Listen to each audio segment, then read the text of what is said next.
Good evening, I'm Katerina Georgieva. This is CBC Windsor News. Thanks for watching.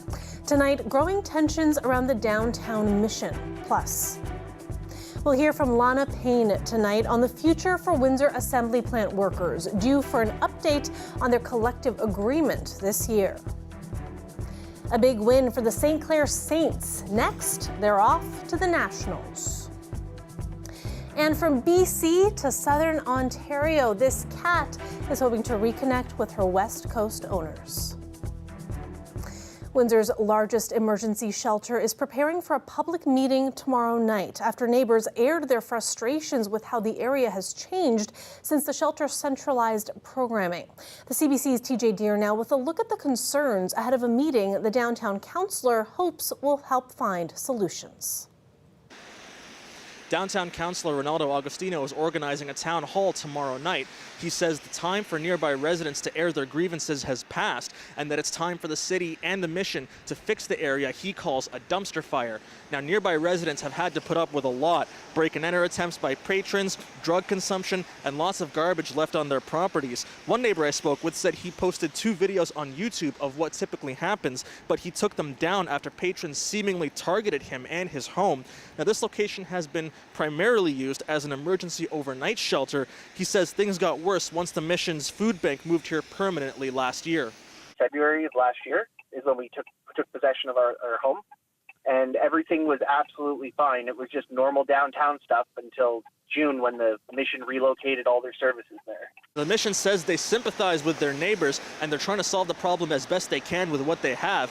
The mission primarily operates on donations from the community, and the mission's executive director believes the area is safe. We have our security team here inside the mission as well as around the mission too, and then we have 2 security guards on site as well, who are provided by the City of Windsor, which we all work together to go out into our neighboring areas if there are any calls or texts that come in asking us for assistance.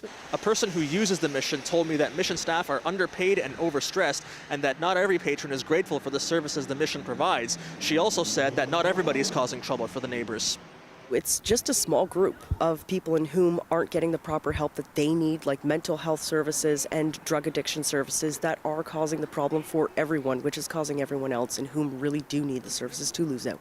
The town hall takes place tomorrow night at City Hall at 6. TJ Deere, CBC News, Windsor. There's been a recent spike of opioid overdoses in Windsor and Essex County. The health unit just issued an alert this afternoon. Here's what we know. There were 11 opioid overdoses over a 7-day period, the majority involving fentanyl. EMS was called to 20 opioid-related events last week. Paramedics are seeing a jump in the number of suspected overdoses this year. There were 44 of those calls in January, and that's nearly double what EMS usually responds to. Another bus service is aiming to fill the gap left behind after Greyhound shut down. Megabus will be picking up passengers in Windsor next month. The first bus leaves on April 5th. It will connect people from Detroit to Toronto, and there's stops in Windsor, Chatham, London, and Paris. That's Paris, Ontario, if you're scratching your heads. Tickets are available now, and a quick look online puts a round trip at about $120. Keep it simple. Behind the back, fancy passing it. The St. Clair Saints have booked their ticket to Nationals celebrations last night after winning the provincial championship on their home court. The team trounced George Brown by more than 30 points, a big win in front of a huge crowd at home. The team will head to Alberta next, looking to bring home the gold. They came second last year. The national tournament starts March 16th. That's next Thursday. Breaking news tonight, Prime Minister Justin Trudeau is asking the National Security and Intelligence Committee of Parliamentarians, one of the country's intelligence watchdogs, to launch a new investigation of foreign election interference in Canada. CBC News has confirmed. The news was first reported by the Canadian press. Trudeau is expected to lay out more details during a news conference tonight, and we will bring you the latest during our show. This as the RCMP confirms it is investigating who leaked intelligence about China's attempts to meddle in the past 2 federal elections. Secret CSIS documents obtained by Global News and the Globe and Mail detail how China allegedly attempted to influence voters in several ridings. Marina von Stackelberg reports. We've had 10 years of cover-ups from this Prime Minister who's benefited from the interference, known about it, been briefed on it, done nothing except try to sweep it under the rug. Just because the Leader of the Opposition keeps insisting on a falsehood doesn't make it real. He knows very well, Mr. Speaker, that our government took unprecedented steps to deal with this issue because we take it seriously. Why is the Prime Minister so opposed? Why is he refusing to get answers for Canadians? The third week of pressure for a public inquiry into allegations China interfered in Canada's last 2 elections. Now, what I'm more concerned about. The Conservative leader says nothing else will do. He has no interest in leaders being briefed on what happened. That's a trick, and that's a trap. What they would do is bring opposition MPs or leaders into a room, give them some information, and then swear them to secrecy so they couldn't ever speak about it again. So effectively, that would be a trick to try and prevent anyone debating the subject anymore. Pierre Poilievre wants top staff at the Prime Minister's office summoned to speak publicly. We're calling on the NDP to stop helping the Liberals with their cover-up and instead invite and request high-level PMO officials like Katie Telford to testify about what they knew. NDP leader Jagmeet Singh snapping back. The Conservatives don't have the goal of getting to the truth. They really made it clear their goal is just to make this into a circus, to call everyone and anyone they can. Still, Singh is demanding a public inquiry as well, but the NDP wants it to look at election meddling from other countries, not just China. Experts say the government has not done enough to counteract foreign influence, and now it's out in the public. We are having nationally a long overdue conversation in this country on issues of national security more broadly, and specifically on issues of foreign interference. Experts say because this is an issue of national security, some of that classified information of what the Chinese government did and the Canadian government knew will never be made public.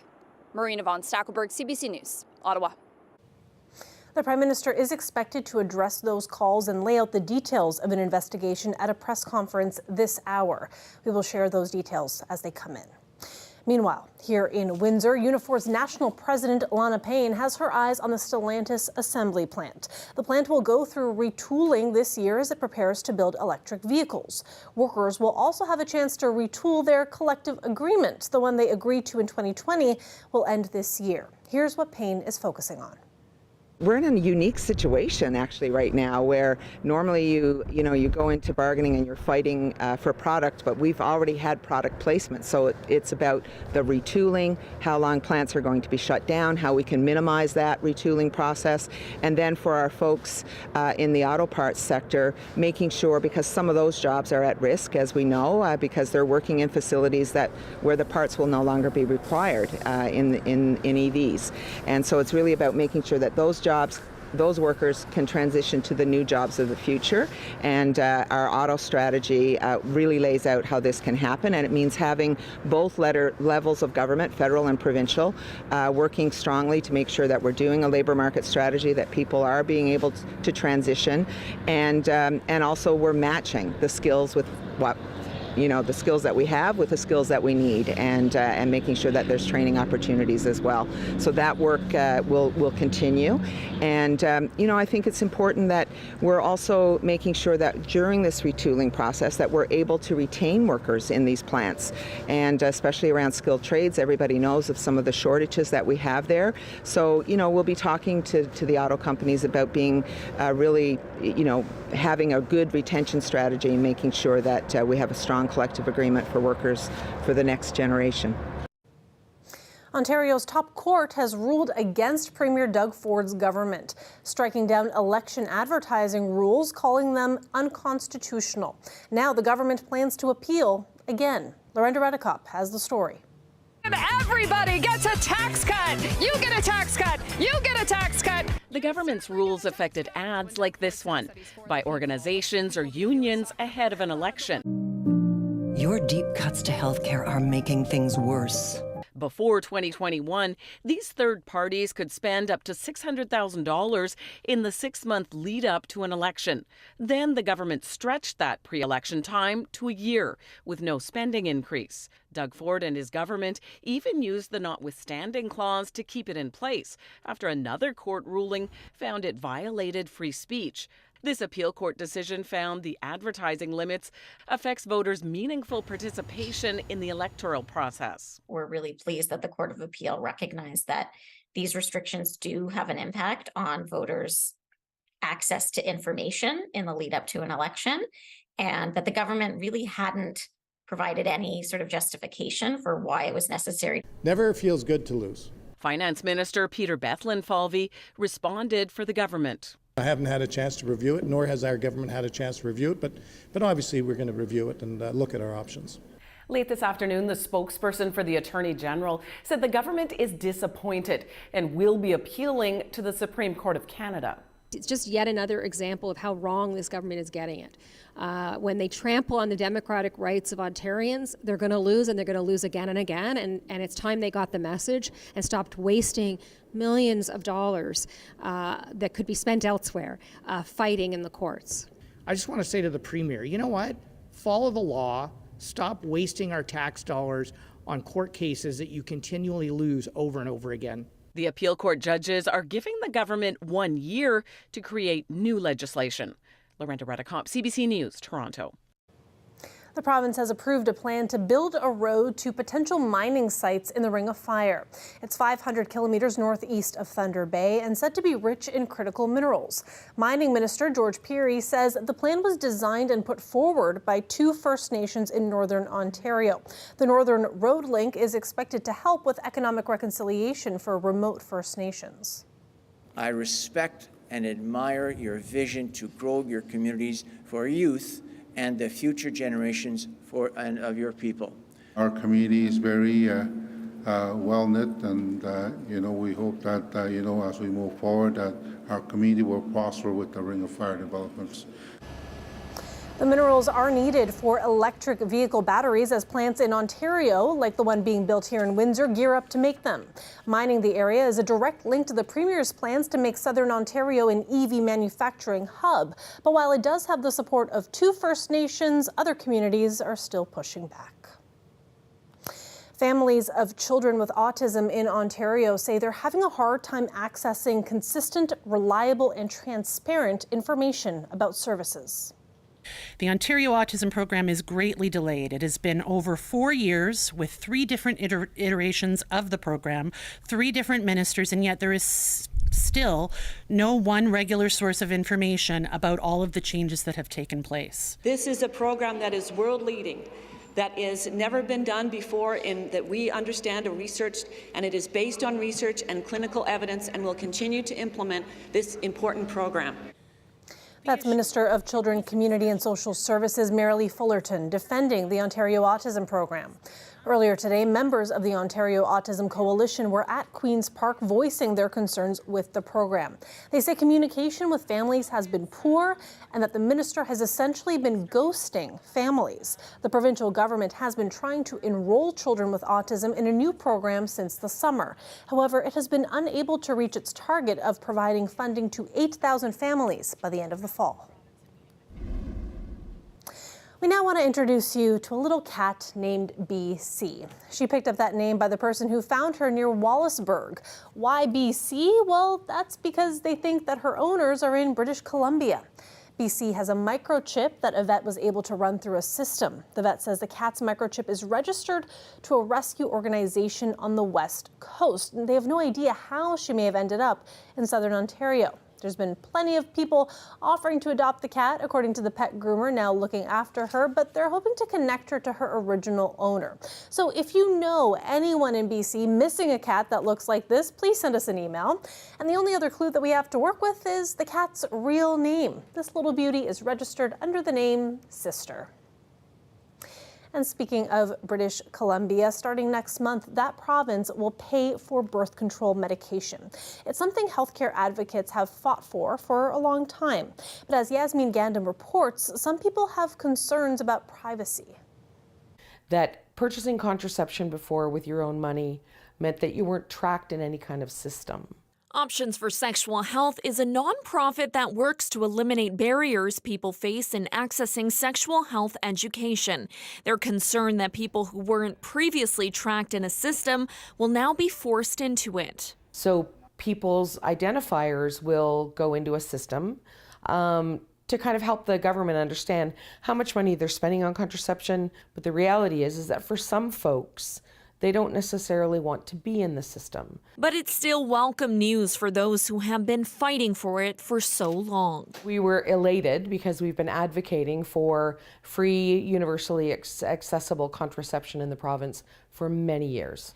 Starting April 1st, contraception will be free to all BC residents. This includes oral hormone pills, injections, IUDs, and Plan B, also known as the morning after pill. We've really worked for a long time from a perspective of reproductive justice, which is to empower communities of color, women, gender diverse people around their needs with respect to reproduction and contraception. So this it creates space for more autonomy and more opportunity. McDougall adds for women in abusive relationships, access is even more of a challenge. We're talking about racialized survivors of violence experience in the sense of how much economic abuse happens in a relationship.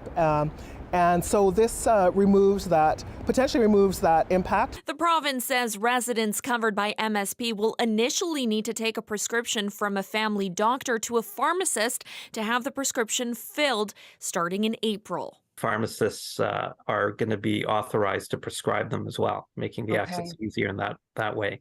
It will not be restricted by age, but the hope is that enough information is provided so that folks are able to access it. And that information is targeted and tailored for Black, Indigenous, and racialized communities in British Columbia. In BC, the pill can cost at least $240 a year. Yasmin Gandam, CBC News, Vancouver. A live look outside there. Some rain and some snow today, and you can see some of the remnants of that on our tower cam there. And that mix expected to continue into the evening hours. Koala Kennedy will be here after the break to tell us more. Stay with us.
Several areas in normally sunny California are bracing for another blast of winter weather.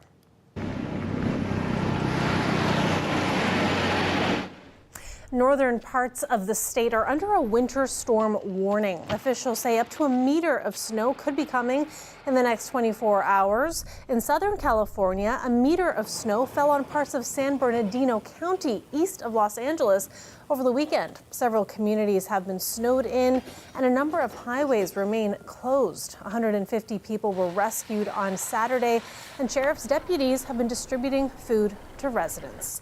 With that, we're going to bring in Colette Kennedy. Obviously, we didn't have it that bad on Friday here in our region, but that reminds us of that a little bit. And then we kind of got almost California-like temperatures over the weekend. It was very odd. Yeah, right. You get the mild in there and then kind of melting everything away. Yeah, just incredible images coming out of California. You know, from Thursday to about Saturdays when they picked up, it was more than a meter. It was about 2.5 meters in Crestline, like not that far from LA. So just outrageous amounts of snow. And the good news there is, in a sense, is that this next one is going back more for the central and northern part of California and the Sierra there. All right, for us, what are we talking about? Well, a high around lunchtime of 7 degrees, so very mild again. But then as this weaker system's been pushing through, that temperature kind of dropping off a little bit. Rain mixing, then changing to a little bit of light snow. There isn't a lot to this, but it comes through in kind of two parcels. So looking at a dusting of snow to a little bit more. I'll show you a scenario there in just a second. Sitting now at 1, Chatham-Kent at 0, Sarnia as well. That easterly breeze, although at times those easterly winds have been gusty, I do want you to know that we're going to find those winds picking up and turning more towards a north to northwesterly flow. So that'll have a cool feel to it on Tuesday. The temperature overnight dropping to -2. With the winds tomorrow morning, it's going to feel like about -8, and then we'll keep that breeze through the day. The radar here shows you, well, let's just even take you in for a closer look, shows you we're kind of getting on the far edge, the western edge of this first batch that's moving through. And you can see through areas, I mean, definitely this has been through Amherstburg, more rainfall, but getting some mixing here around Lakeshore and back towards Windsor in terms of what we're seeing. And that's the next batch that's kind of diving through the area. This isn't going to be anything like Friday, and the next really significant one is probably not till this coming Friday, but even that we're talking about in the neighborhood of 5 centimeters or less, and probably getting into some mixing for southwestern Ontario. So here we are, this is midnight now, that next little batch that's kind of diving through, and that's where we could pick up a few centimeters. But notice what happens, a bit of cloud early tomorrow morning, and then we get clearing. We'll see that ridge building in here and a lot of sunshine then through the day tomorrow. That will help with that wind. And then even into Wednesday, it looks like most of the day we're talking about sun. Now, I do want to show you the Canadian model really wants to bump this up to, in Chatham-Kent case, over 5 centimeters. I think that's a bit exaggerated because of some of the mixing we had earlier and what we'll be seeing, just how quickly that this is going to be moving through. So something to keep in mind. I'm not saying there won't be a few centimeters, but just for you to be aware. After that low of -2, tomorrow up to 4 degrees. Staying on the mild side? Yes, we are. Wednesday, 6 degrees. The overnight lows, you do notice that they do drop just below freezing, so a little bit of snow might stick around, and then it's gone as the sun comes out tomorrow. Thanks so much for that, Colette. You're welcome. When we come back, we'll hear from the Prime Minister on foreign interference. Stay with us.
The Prime Minister is addressing questions this hour about foreign interference in Canadian elections. He did not call for a public inquiry, but will appoint an independent investigator to look at the issue.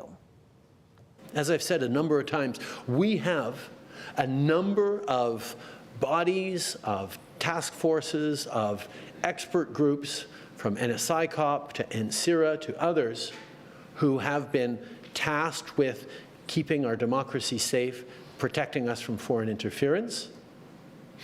An independent expert to examine the landscape of everything that we have to fight against interference and give confidence to Canadians, make recommendations on how it must be optimized to deliver that confidence to Canadians, and what, if necessary, we should be doing more, whether it be a formal inquiry, a commission, an examination, a panel of retired judges, a judicial review, or what have you. Making sure that that process, whatever process is necessary, is unimpeachable from the very beginning, is going to be part of reassuring Canadians that election integrity and foreign interference is something that, as a country, we are taking with the appropriate level of seriousness and rigor. We have more from the Prime Minister on our website, and we will follow this story tomorrow. Now, before we go, a video that you need to see from an Australian gas station this weekend. A customer determined to get the attendant's attention. Hey, oh yeah, okay. I don't know how to get him off, so come on. Look at that little guy. The koala was not in a mood to be ignored. He wandered into the shop and then scampered around for half an hour. Not sure if he was upset about prices or that they didn't have his favorite snack in stock. That would be eucalyptus leaves. But he did make a couple of friends before conservation officers arrived to take him home. That is it for CBC Windsor News. For news anytime, go to our website, cbc.ca/Windsor, and you can, of course, find us on Facebook, Instagram, and Twitter. Thanks for watching. Have a great night.